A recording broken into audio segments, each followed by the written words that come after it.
Polres Serdang Bedagai berhasil gagalkan kasus tindak pidana perdagangan orang dan pekerja migran Indonesia ilegal. Dalam pengungkapan tersebut, 3 orang ditetapkan sebagai tersangka.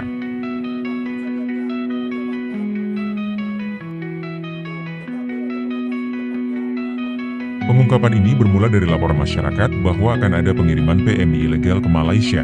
Berdasarkan keterangan pelaku, petugas segera melakukan penyelidikan ke sebuah rumah yang disewa dijadikan tempat penampungan sementara.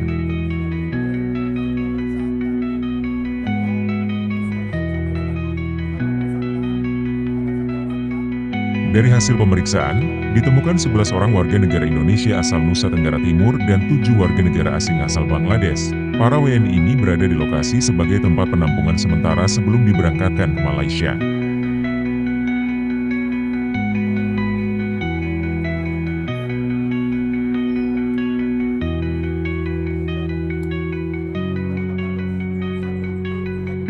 Hal ini diungkapkan dalam konferensi pers Kapolres Serdang Bedagai AKBP John Heri Rakuta Sitepu didampingi AKP Doni Pance Simatupang, Kepala Kantor Imigrasi Kelas 2 Pematang Siantar, Yusfa Aditya dan sejumlah personel Polres Serdang Bedagai.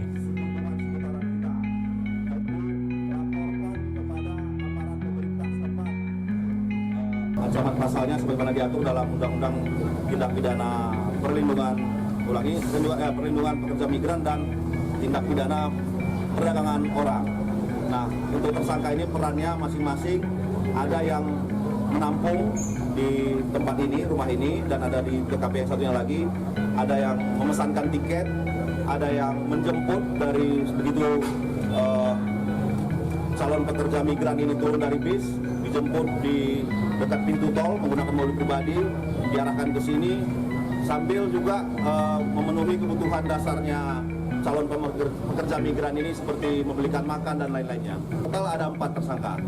Ada dari warga Serdang Bedagai 2 orang, 2 warga Tanjung Balai. Inisial ARM laki-laki, inisial E perempuan, warga Serdang Bedagai, inisial AA warga Tanjung Balai. Perkara ini masih kami kembangkan, masih kami periksa, termasuk siapa-siapa saja yang terlibat, termasuk yang memesankan tiket dari Surabaya, dan juga mungkin yang tidak tertutup kemungkinan pihak yang akan menyiapkan kapal ataupun transportasi untuk mereka berangkat dari Indonesia menuju Malaysia.